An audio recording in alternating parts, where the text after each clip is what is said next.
Bien, pues aquí estamos de nuevo para hablar de este tema del karma. La idea del karma, si vamos hacia la India, Buda vivió en la India, estudió los textos indios. Sin embargo, la explicación que da Buda del karma es muy diferente de la explicación que se daba en el karma en la India de entonces.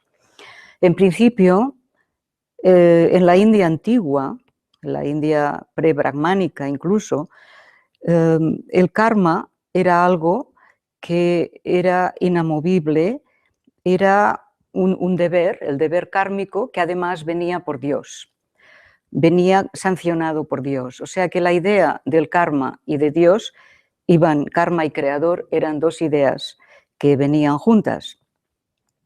Y de aquí fue desarrollándose más la idea del karma y se ligó mucho a la familia, al karma familiar, a quién eran los ancestros, al culto a los ancestros.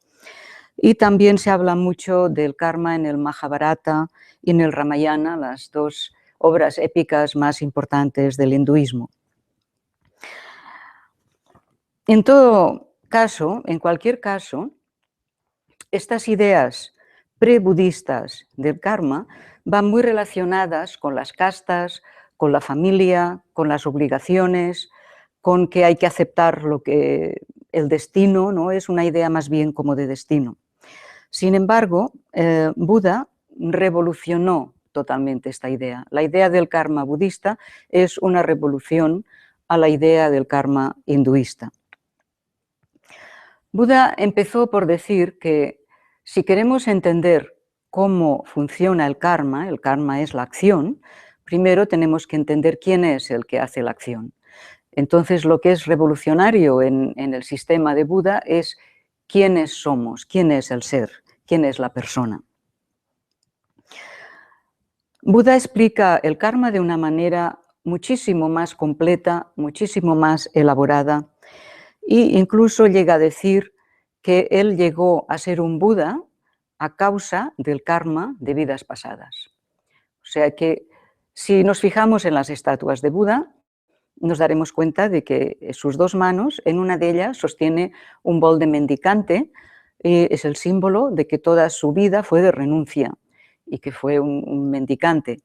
Pero la otra mano, la que tiene sobre la rodilla, si nos fijamos, los dedos tocan la tierra, tocan el suelo.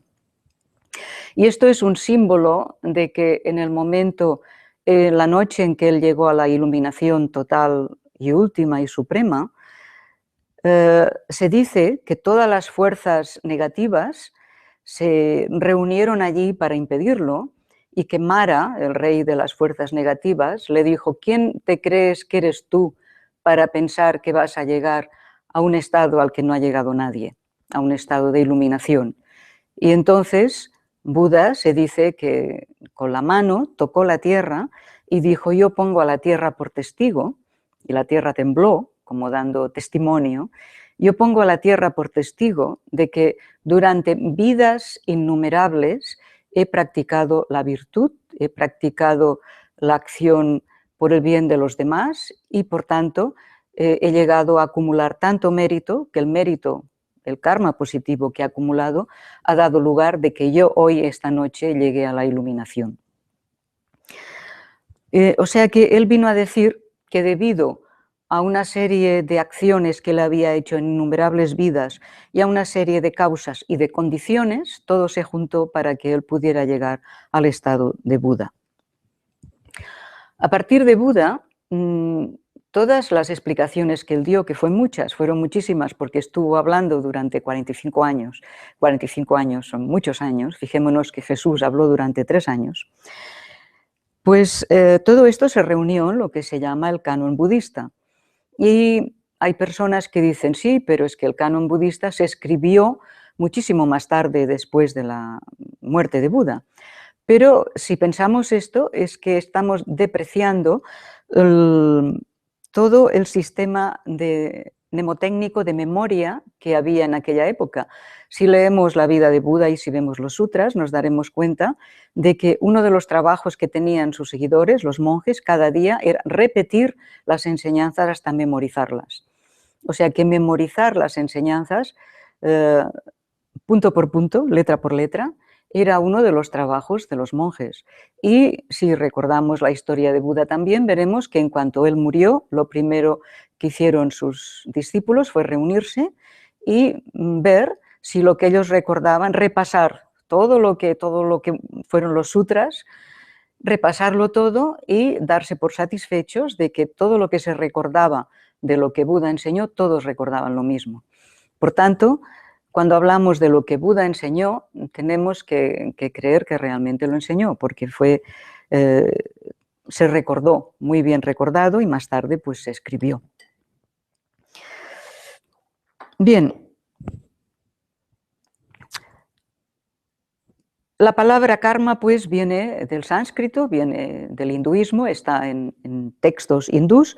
Sin embargo, la forma en que Buda tiene de explicar el karma, la interpretación que Buda le dio es totalmente diferente. Porque su idea de lo que es el ser humano es totalmente diferente, por eso es tan distinto. Buda empieza diciendo que lo que se considera como un ente, como una persona, unitaria, individual, no es real, porque empieza diciendo, si nos observamos a nosotros mismos, como él hizo durante muchísimo tiempo, esta observación, este análisis introspectivo, entonces nos damos cuenta de que estamos compuestos de muchas cosas. En primer lugar, el cuerpo. El cuerpo en sí ya está compuesto de los 5 elementos, ¿no? La tierra, el aire, el fuego, el espacio, el agua, que le dan cohesión, que le dan calor, que le dan humedad, etc. Pero no solamente de los 5 elementos, sino que el cuerpo, si se disecciona y se va a lo último, está compuesto por órganos, por tejidos, por partículas, etc. O sea que incluso lo que llamamos cuerpo es un compuesto de millones de cosas. Pero es que lo que llamamos nosotros, la conciencia, la mente o el alma, que para la tradición hindú el alma era una cosa, el Atman, era una cosa única, estable, que perduraba a través de vidas y vidas, Buda dice que esto no es así, porque si nos analizamos, si nos observamos, nos damos cuenta de que esta dualidad que parece ser, que es la dualidad de cuerpo-mente, en realidad no es una dualidad, sino que es una multiplicidad. La idea de que hay un alma o que hay un Atman que está separado y que es eterno y que permanece siempre igual, Buda refuta esta idea porque dice que si uno se observa a sí mismo con un análisis introspectivo, entonces el ser que lo hace puede llegar a comprender su naturaleza. Y Buda explica cómo lo que nosotros llamamos el yo, o la mente, o la conciencia, esta idea de una persona que tenemos cada uno de nosotros, si la observamos, está compuesta de muchos factores. Uno de ellos, por supuesto, es el cuerpo, pero solo es uno. Entonces él habla de una idea que seguramente estaréis familiarizados con ella, que es la idea de los 5 agregados. Él dice que somos una agregación de muchas cosas que se pueden resumir en 5. Una es el cuerpo, multifacético también. El otro es las sensaciones que continuamente vivimos y que nos arrastran hacia las sensaciones agradables, las perseguimos, las desagradables huimos de ellas, las neutras nos tienen así un poco indiferentes. Pero no solamente están las sensaciones, sino que está nuestra percepción, nuestra manera de percibir el mundo, de percibir quiénes somos, de percibir las cosas. Y no podemos decir que tengamos una percepción única, puesto que a lo largo del tiempo, a lo largo de la vida, incluso a lo largo del día, somos capaces de percibir una situación o nuestra vida o nuestras amistades de maneras muy diferentes. Depende del humor que estemos, nuestra percepción varía totalmente. Depende de nuestra cultura, de lo que nos han enseñado nuestros padres, de nuestra sociedad, de lo que hemos estudiado, del humor que estemos este día, de lo que nos haya sucedido. Nuestra percepción, nuestra manera de juzgar el mundo es una variable total, multifacética también. O sea que el cuerpo es multifacético, la manera de percibir las sensaciones lo es, las sensaciones lo son, la percepción de todo, la manera de enjuiciarlo todo también es multifacética.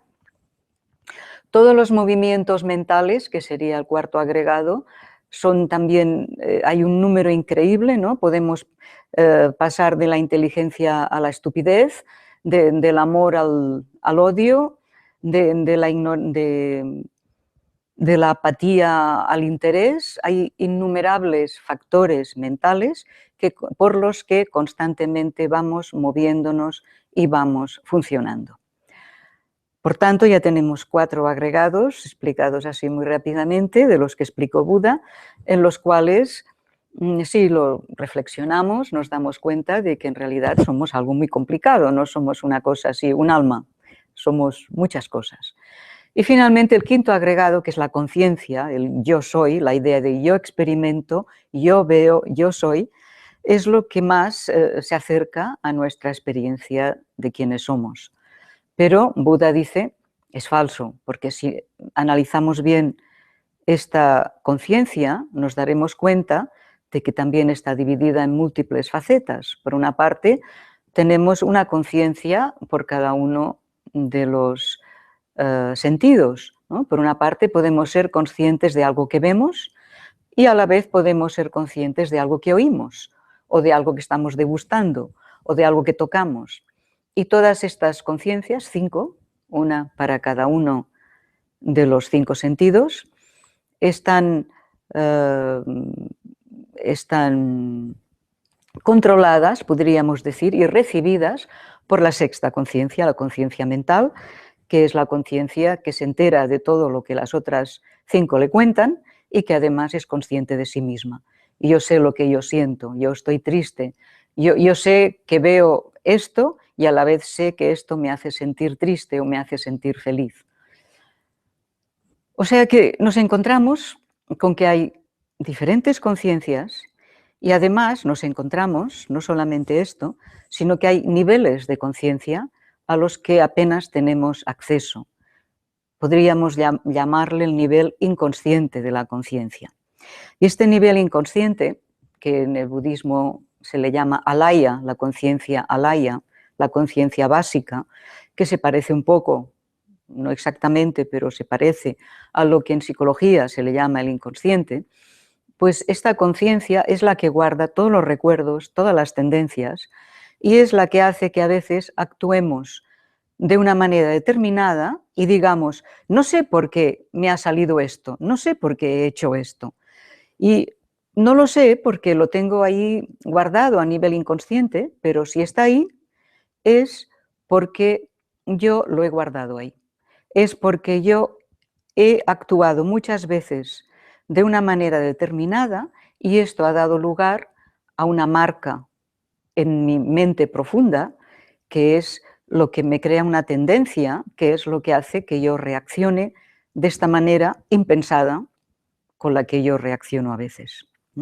Uno a veces se enfada por algo que es totalmente estúpido y uno no sabe por qué se ha enfadado.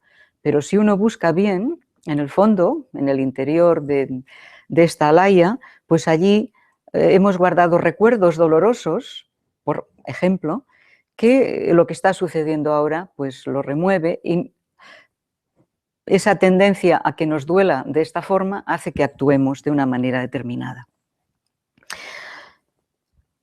Observar este funcionamiento del cual hemos hablado en 2 minutos y que es sumamente complicado, observar cómo es y analizarlo introspectivamente es lo que Buda llamó meditación vipassana o vipassana. Se trata de ver cómo funcionamos realmente, ver cómo las conexiones que hacemos inconscientemente con multitud de elementos que existen dentro de nosotros mismos. Ver cómo ciertos sentimientos nos hacen percibir las cosas de cierta manera. Ver cómo ciertas percepciones sensoriales crean un tipo de pensamientos y a la vez ver cómo un tipo de pensamientos nos hacen percibir de manera diferente las cuestiones sensoriales. En fin, resumiendo, que lo que Buda nos vino a decir y a explicar es que somos muy complicados, pero que mucho. Y por tanto, la idea del karma, a su vez, tiene que ser muy complicada. Porque si el actor es multifacético y no se entiende ni siquiera a sí mismo, pues la forma en que actúa también es multifacética y los resultados de todas las cosas que uno hace, pues también serán muy variopintos, muy diferentes y difíciles de catalogar.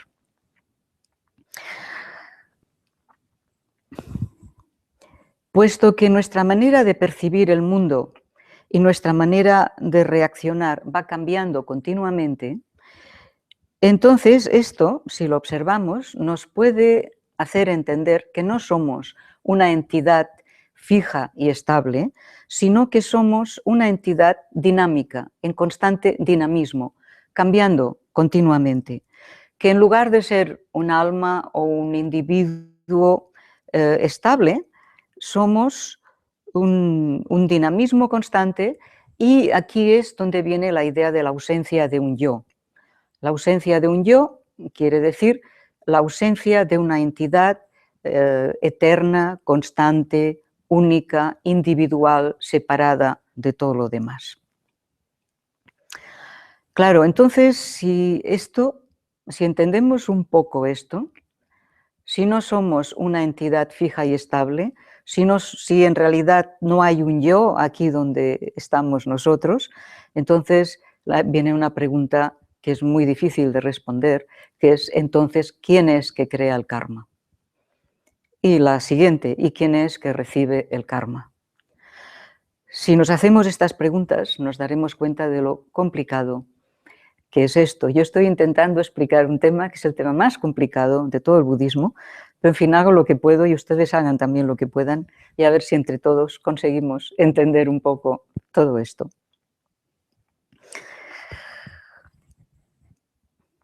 En la época de Buda estaba muy establecida la sociedad dividida en castas.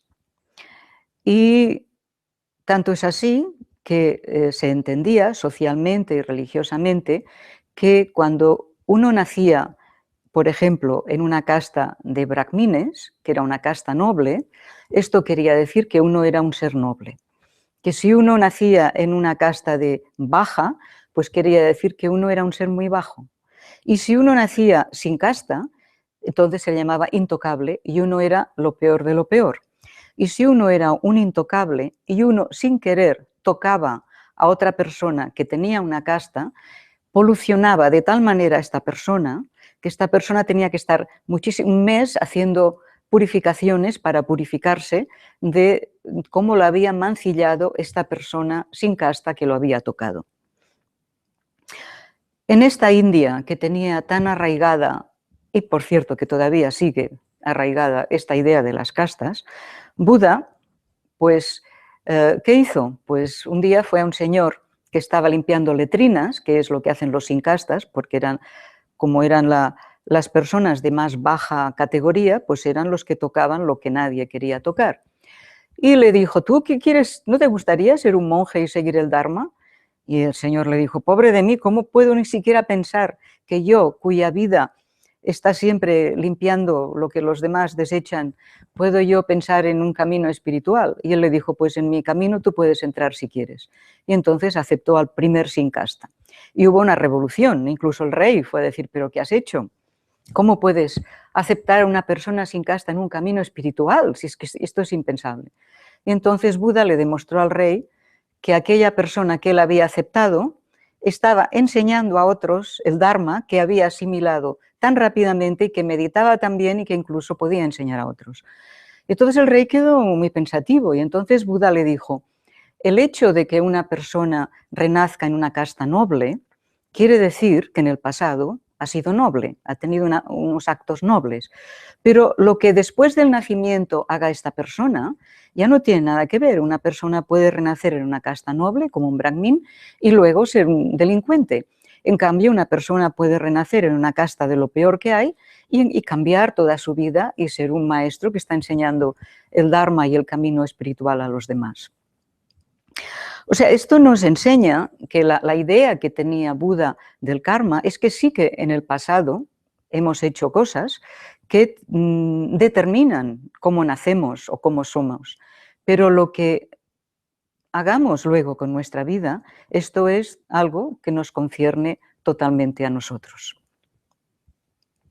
Por tanto, Buda no considera el karma como una ley inexorable. Y no solamente esto, sino que también explica que una causa no necesariamente produce un resultado. Porque para que una causa produzca un resultado, hacen falta muchas cosas. Primero, que creamos siempre muchas causas y, por tanto, los resultados serán muy mezclados y contradictorios. Pero Buda decía que para que una causa produzca un resultado, o sea, un karma, ¿no? Una acción produzca un karma, hace falta que haya una actitud mental determinada, una voluntad. Si, por ejemplo, una persona mata a otra sin querer en un accidente, entonces ha matado, pero el karma, si allí no había voluntad de matar, ese karma no existe. No hay un resultado para ese karma. La motivación, la actitud mental del momento en que se hace la acción, todo, hay multiplicidad de cosas que hacen que determinan si esta acción va a llevar un resultado o no, o cómo va a ser este resultado. Un pensamiento puede tener un resultado, una emoción puede tener un resultado, pero depende mucho de cómo se esté en este momento. Por ejemplo, uno puede ir por la calle y tiene un pensamiento, ¿no? Y un pensamiento puede ser, me están mirando. Este es un pensamiento neutro, me están mirando. Pero según el estado mental en que esta persona esté, su reacción puede ser muy diferente. Si esta persona está triste o está en un estado negativo, pues me están mirando, debe ser que me están criticando, debe ser que voy mal vestido, debe ser que no les gusto. Y si esta persona está en un momento óptimo y optimista, dirá, ah, cómo me miran, ¿no? Deben pensar que estoy muy guapo o que les gusto o cualquier cosa así. Por tanto, no necesariamente hay una correspondencia directa entre una acción y su resultado. No necesariamente hay una correspondencia directa. Y es por eso, porque hay tantas variantes en nosotros, en nuestras acciones, es por eso que es tan difícil de ver cómo funciona el karma y por eso hay personas que no creen en el karma porque les cuesta de ver. Aunque hay cosas que son muy claras, muy directas, hay otras cosas que son mucho más difíciles de ver. Pero en todo ello podemos ver que dentro del karma hay cierta elasticidad. Por tanto, no debemos tomarnos el karma como algo inexorable, como una piedra que está flotando encima de la cabeza y que en un momento determinado nos va a caer y nos va a aplastar, sino que antes de que nos caiga esta piedra tenemos tiempo de hacer algo. Podemos purificar nuestro karma, podemos desarrollar la bodhicitta, podemos hacer acciones que sean totalmente opuestas a las que habíamos hecho y podemos cambiar totalmente la situación.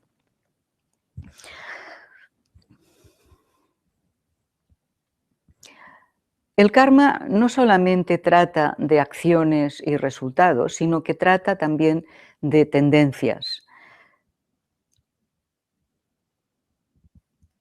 El karma dice que las acciones mentales, que son los pensamientos o las emociones o los sentimientos, aunque no se traduzcan en una acción y no se vean, un pensamiento que nosotros tengamos repetidamente o un sentimiento acaba creando una tendencia y acaba creando karma. No es un karma que se vea, pero puede ser un karma que se sienta. Si uno tiene una tendencia ha tenido una serie de pensamientos que han creado una tendencia a,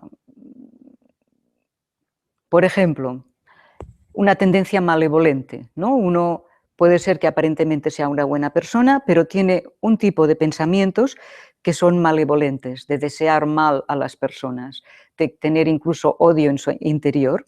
Entonces, este tipo de pensamientos que no se ven crean un karma.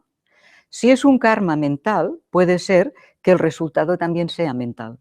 O sea, que una persona que tenga tendencias malevolentes, aunque no llegue a hacer nunca nada malo, puede ser que tenga un resultado de malevolencia por parte de las demás personas, o de paranoia, o de sentir que los demás no le quieren, o de que le quieren, todo el mundo le quiere hacer daño.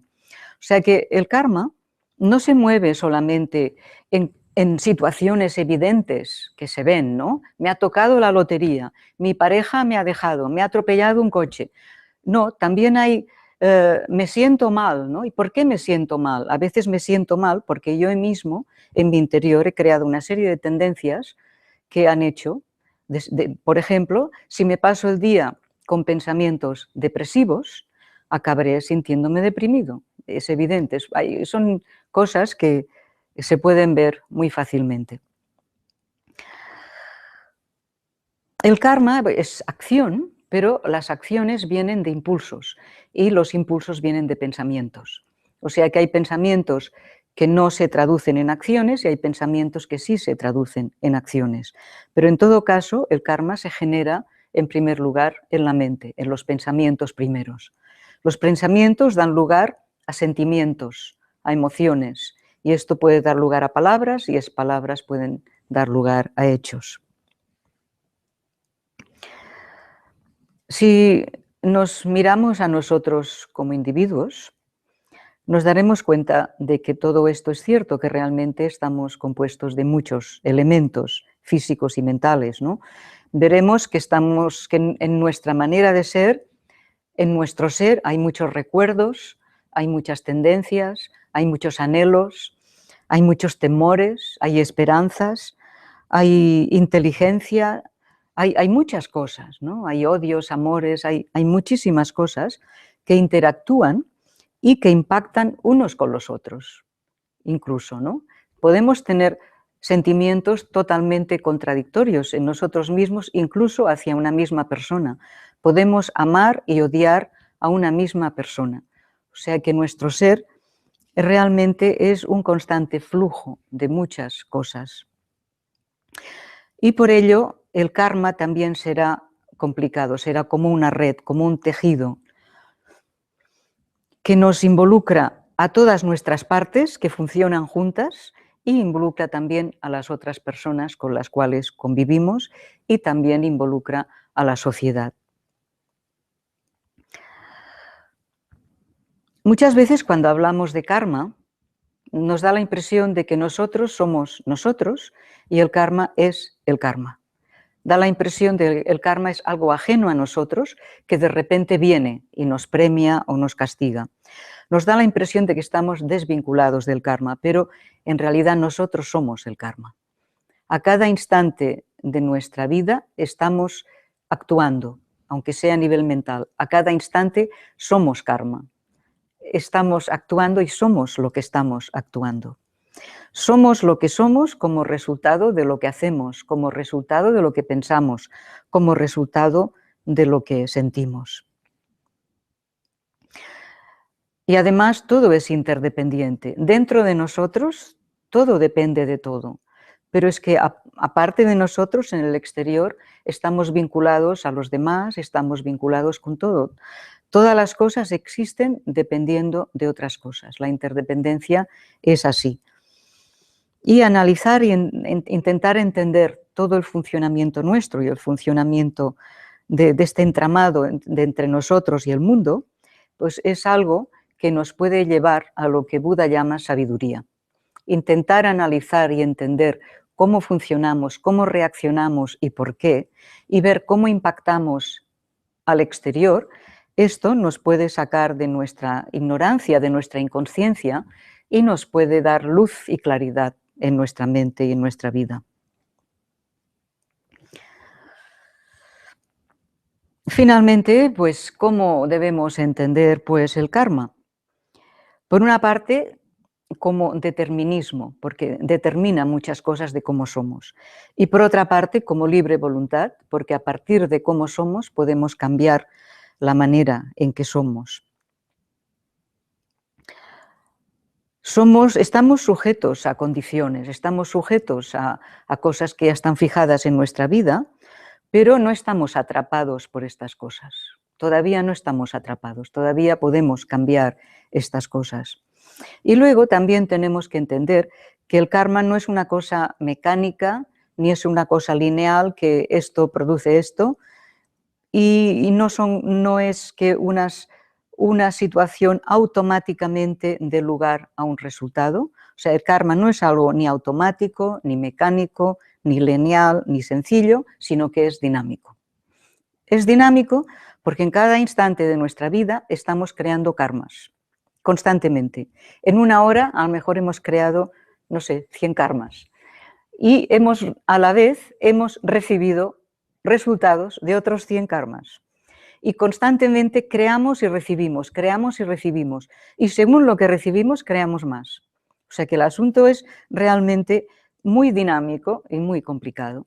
Si, por ejemplo, recibimos algo desagradable, que es un resultado de algo anterior, y nosotros reaccionamos mal, creamos un karma nuevo al reaccionar mal. Por tanto, esto es importante saberlo, ¿no? Importante saber que nuestra manera de reaccionar ante el karma determina más karma. Estamos creando más karma. Por tanto, pararnos un poco a ver cómo funcionamos creo que nos puede dar mucha luz sobre cómo podemos ser felices y estar bien. Todo esto nos lleva a darnos cuenta de que el karma no es algo que determine, sino que nos da un mensaje opuesto. Nos da el mensaje de ánimos, de ver que somos dueños de nuestra situación, que si nos fijamos bien en cómo funcionamos, podemos cambiar la manera en que funcionamos y podemos determinar nosotros nuestro futuro, en lugar de que el karma nos determine a nosotros mismos. Y también entender que no hay el karma, sino que hay muchos karmas, muchísimos, que a cada momento creamos muchos karmas y que a cada momento estamos recibiendo muchos resultados de muchos otros karmas.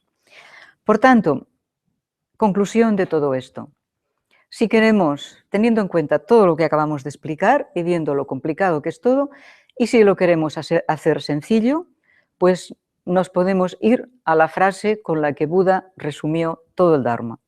Cuando le pidieron a Buda que resumiera el Dharma, le dijeron, ¿qué es lo que hay que hacer, maestro? Y dijo, pues muy fácil, tener mucho cuidado de no hacer acciones negativas, acciones de pensamiento, palabra y obra. Tener mucho cuidado de hacer muchas acciones positivas y finalmente vigilar mucho la mente. Muy sencillo.